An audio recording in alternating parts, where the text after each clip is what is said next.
Hello everyone, library educator channel में आपका स्वागत है। आज हम पढ़ेंगे राइट टू इंफॉर्मेशन एक्ट। ये एक्ट 2005 में आया।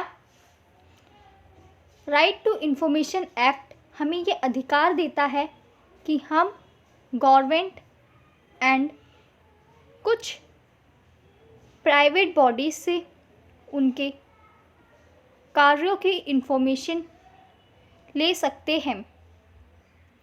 राइट टू इंफॉर्मेशन एक्ट ने 2002 में फ्रीडम ऑफ इंफॉर्मेशन एक्ट को रिप्लेस किया। राइट टू इंफॉर्मेशन एक्ट के लिए पार्लियामेंट ऑफ इंडिया ने कुछ रूल्स एंड प्रोसीडिंग्स का भी निर्माण किया है। राइट टू इंफॉर्मेशन एक्ट का बिल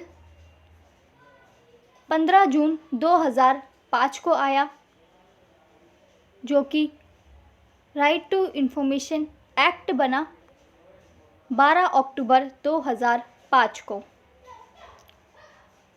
अब जागरूकता बढ़ने के साथ ही राइट टू इंफॉर्मेशन एक्ट में एवरेज हमारा 4800 RTI एप्लीकेशंस पर डे आती हैं। यहाँ पर एप्लीकेशंस में कुछ केसेस ऐसे होते हैं जैसे लाइफ एंड लिबर्टी से रिलेटेड, यानी कि जीवन व स्वतंत्रता से रिलेटेड, जिनका जवाब जल्दी देना होता है। इसीलिए उसकी टाइम ड्यूरेशन है 48 आवर्स। 48 घंटे के अंदर ऐसे केसेस के लिए इंफॉर्मेशन प्रोवाइड करवाई जाती है। लेकिन अगर हम नॉर्मल केसेस की बात करें तो नॉर्मल केसेस में ये इंफॉर्मेशन हमें ज़्यादा से ज़्यादा 30 दिन के अंदर दी जाती है। Right to information act is not included as a fundamental right. ये किसी भी फंडामेंटल राइट में इंक्लूड नहीं है, लेकिन आर्टिकल 19(1)(a) RTI को प्रोटेस्ट करता है, प्लस आर्टिकल 21, ये दोनों आर्टिकल्स RTI एक्ट को प्रोटेक्ट करते हैं। RTI एक्ट सभी क्षेत्रों पे लागू नहीं होता। कुछ ऐसी भी अथॉरिटीज़ जो बॉडीज़ हैं जिन पर RTI लागू नहीं होता। हम देखते हैं किन पर RTI लागू होता है। तो it covers all the constitutional authorities including executive, legislature, judiciary. इन सभी बॉडीज़ पर RTI एक्ट लागू होता है। लेकिन जब सरकार को ऐसा लगता है कि कोई सूचना बाहर जाने से हमारे देश की हितों के या सुरक्षा के लिए खतरा है, तो ऐसे में सरकार हमें इंफॉर्मेशन प्रोवाइड नहीं करती। Right to information act department of personal and personal and training and ministry of personal private grievances and pensions के अंतर्गत आते हैं। राइट टू इंफॉर्मेशन बिल में 2019 में संशोधन किया गया, जिसमें संशोधन सेक्शन 13, 16 एंड 27, ये RTI के सेक्शंस हैं, में संशोधन किया गया। सेक्शन 13 में central chief information commissioner and information commissioners की उम्र को 5 साल किया गया, या फिर 65 ईयर्स, जो भी इन दोनों में से पहले हो जाए उसे ही प्राथमिकता दी जाएगी, यानी कि रिटायरमेंट की एज इन दोनों में से जो भी पहले होए।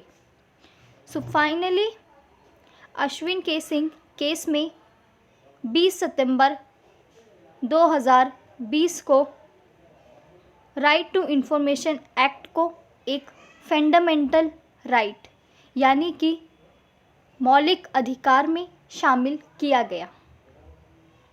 अब ये एक्ट हमारा एक मौलिक अधिकार में शामिल है।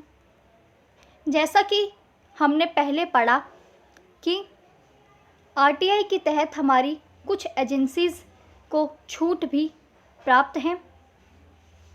तो ये सेक्शन 24 के अंतर्गत intelligence and security organisations and both central and government and state government दोनों को ही इसमें छूट प्राप्त है। लेकिन अगर ये केस करप्शन या ह्यूमन राइट से रिलेटेड होता है तो यहाँ पर उन्हें छूट नहीं मिलती। इस सेंट्रल ऑर्गेनाइजेशन में कि शेड्यूल 2 में इस एक्ट का प्रावधान है। इस शेड्यूल में अब तक 4 बार संशोधन किया जा चुका है, जो कि सितंबर 2005, मार्च 2008, अक्टूबर 2008 एंड मई 2021 में अब तक इसमें संशोधन किया जा चुका है। अब हम देख लेते हैं वो कौन सी एजेंसीज़ हैं जिन्हें आरटीआई से अलग किया गया है। तो इसमें फर्स्ट हमारी आती है, तो पहली इसमें एजेंसी है हमारी इंटेलिजेंस ब्यूरो, जिसे हम आईबी कहते हैं।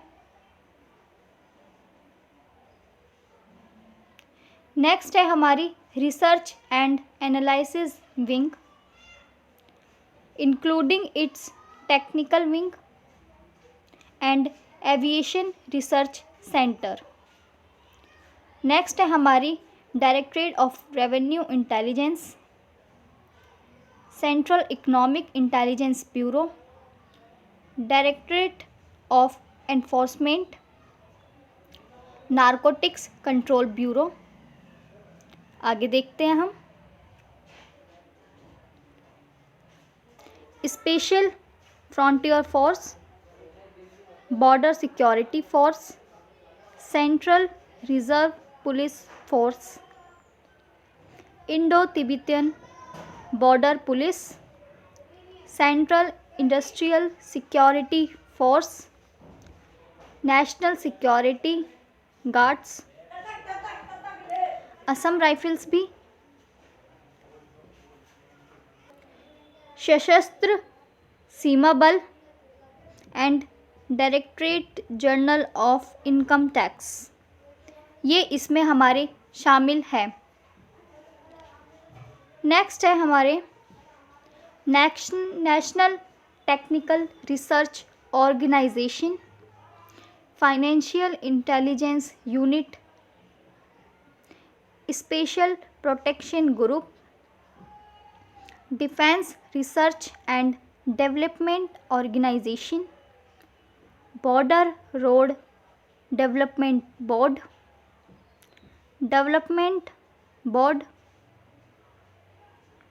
Border road organisation, national security council secretariat, national security council in cabinet secretariat.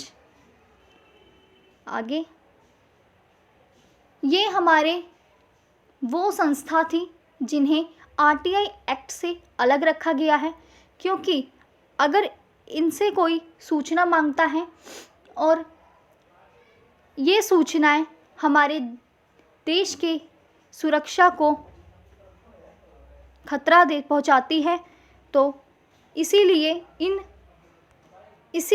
इन संस्थाओं को आरटीआई एक्ट से अलग रखा गया है।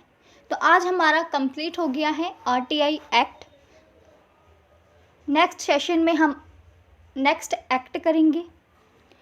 तब तक के लिए आप लाइक कीजिए, शेयर कीजिए, सेशन एंड कमेंट कीजिए आपको कोई भी क्वेरी होती है and subscribe our channel and bell icon press कर लीजिए ताकि आपको हमारे अपडेटेड नोटिफिकेशंस मिलते रहे। Thank you guys.